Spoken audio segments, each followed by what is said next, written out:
So I built this a little while back. This is one of those safety squat bars.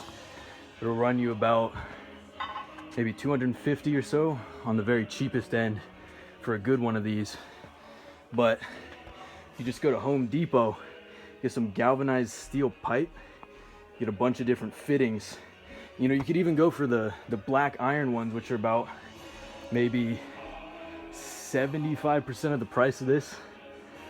So you could get it even cheaper than I did. I ended up spending about maybe like between 160, 180 on these materials, and I definitely could have gone cheaper.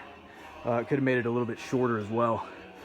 These weights are just some tractor weights that we had laying around, but just use some foam noodles for the padding there. The great thing about these is you can actually let go of the bar and it'll still stay on your back, which means you can do pistol squats, all kinds of different stuff with this thing.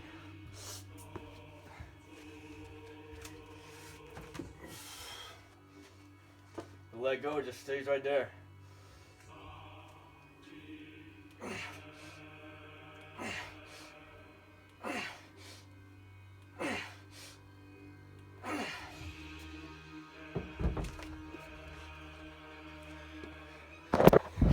As you can see too, my squat rack, completely homemade. You can blow like $1,000 on a squat rack, or you can spend like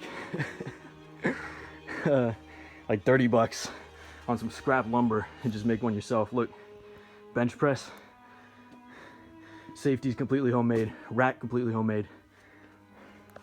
You ain't gotta spend a ton of money to make a home gym, guys.